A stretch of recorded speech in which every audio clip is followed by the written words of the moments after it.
সকাল আর বিকাল নিয়ম করে রোজ দুই বেলা দুধ সংগ্রহ করা হয় গরুর এই বাণিজ্যিক খামারগুলোতে। বিপুল পরিমাণ সেই দুধ এনে রাখা হয় বড় পাত্রে ক্রেতার সামনেই। বলা হয় এই দুধ শতভাগ খাঁটি, তা বিশ্বাস করে বেশি দাম দিয়ে কেনেন ক্রেতারাও।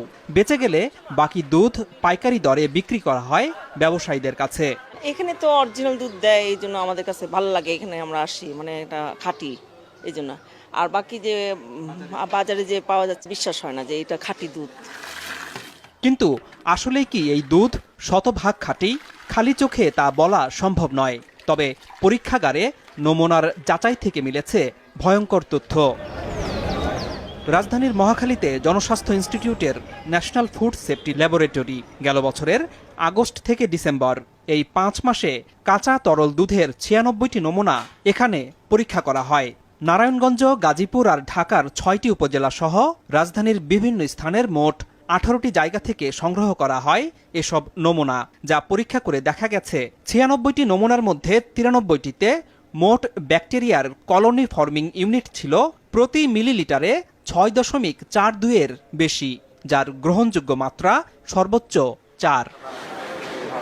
দুধে ইকোলাই ব্যাকটেরিয়া মোটেই থাকা উচিত নয়, অথচ দুধের 93টি নমুনায় তা ছিল 5-এরও বেশি।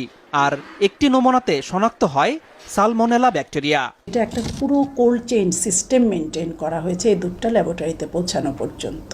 উদ্দেশ্যই ছিল যে কেমিক্যাল কন্টামিনেন্টস মিল্কের এবং এর সাথে মাইক্রোবায়োলজিক্যাল কন্টামিনেন্টস দেখা। র মিল্কের কথা চিন্তা করি, এটা সবাইকে খাওয়ার জন্য নিষেধ করা হয়, কারণ হচ্ছে এতে কিছু অণুজীব আছে যেগুলো প্যাথোজেনিক। এই ব্যাকটেরিয়াগুলো যেন মানুষের ক্ষতি করতে না পারে, সেজন্যই সবসময় পরামর্শ দেওয়া হয় ফুটিয়ে পান করার জন্য। গরুর কাঁচা দুধের 96টি নমুনার মধ্যে 34টিতে শনাক্ত হয়েছে জনস্বাস্থ্যের জন্য মারাত্মক ক্ষতিকর সীসা, যার মধ্যে 5টিতে ছিল মাত্রাতিরিক্ত সীসা। ক্রোমিয়াম মিলেছে 44টি নমুনায়। আফলাটক্সিন পাওয়া গেছে 89টি নমুনাতে, যার মধ্যে 3টি নমুনায় এর পরিমাণ ছিল বেশি। অ্যান্টিবায়োটিক হিসেবে পরিচিত টেট্রাসাইক্লিন ছিল 80টি নমুনাতে, যার মধ্যে 10টিতে এই অ্যান্টিবায়োটিক পাওয়া গেছে স্বাভাবিক মাত্রার চেয়ে বেশি, কেজিতে 161 মাইক্রোগ্রাম। কোনো নমুনায় প্রতি কেজিতে 100 মাইক্রোগ্রাম হলো এই অ্যান্টিবায়োটিকের স্বাভাবিক মাত্রা। এছাড়া এন্ড্রোফ্লোক্সাসিন অ্যান্টিবায়োটিক শনাক্ত হয়েছে 53টি নমুনাতে, আর সিপ্রোফ্লোক্সাসিন মিলেছে 89টিতে। এছাড়া দুধের 9টি নমুনায় পাওয়া যায় অত্যন্ত ক্ষতিকর কীটনাশক এন্ডোসালফ্যান, যার সহনীয় মাত্রা হলো 5 পার্টস পার বিলিয়ন, কিন্তু 9টিতেই ছিল সর্বোচ্চ 16 পার্টস পার বিলিয়ন। মিল্ক এমন একটা জিনিস বাচ্চাদের প্রধান খাদ্য, বৃদ্ধ, অসুস্থ, বয়োবৃদ্ধ তারা খাচ্ছেন। মিল্ক আমাদেরও খেতে হচ্ছে, কারণ এটা আমাদের একটা খুব ভালো নিউট্রিশনের সোর্স। শঙ্কার জায়গা অবশ্যই আছে, আর সতর্ক হওয়ার মেসেজ হলো এটা, এখান থেকে উত্তরণ করা যায়, সেটাই আমাদের জাতির জন্য মঙ্গল। প্যাকেটজাত দুধ পাস্তুরিত বলে কোনো জীবাণু থাকার কথা না, কিন্তু দেশীয় এরকম দুধের 21টি নমুনার 17টিতেই মোট ব্যাকটেরিয়ার পরিমাণ বেশি শনাক্ত হয়েছে। এছাড়া পাস্তুরিত দুধে যেখানে ইকোলাই আর ছত্রাক থাকারই কথা না, সেখানে 17টি নমুনায় মিলেছে ইকোলাই, আর 14টিতে পাওয়া গেছে ছত্রাক। এমনকি বিদেশ থেকে আমদানি করা প্যাকেটজাত দুধেও মিলেছে সীসা, অ্যান্টিবায়োটিক, আফলাটক্সিন। দেশীয় প্যাকেটজাত দুধেও ছিল এসবের অস্তিত্ব।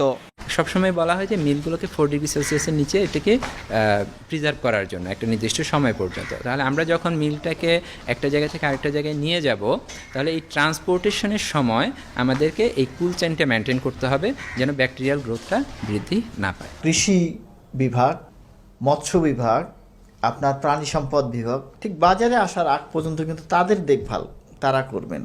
আর স্যানিটারি ইন্সপেক্টর যারা স্বাস্থ্য মন্ত্রণালয় কিংবা স্থানীয় সরকার মন্ত্রণালয়ের অধীনে কাজ করেন, যখন জিনিসটা কিন্তু বাজারে আসলো, এই জিনিসটা তখন কিন্তু তাদের দেখভাল করার দায়িত্ব। এমন বাস্তবতায় জনস্বাস্থ্যের দিক বিবেচনায় নিয়ে সরকারকে দ্রুত খাদ্য নিরাপদ রাখা নিশ্চিত করতে কার্যকরী পদক্ষেপ নেবার আহ্বান জানিয়েছেন বিশেষজ্ঞরা। আনোয়ার হোসেন, মাছরাঙা সংবাদ।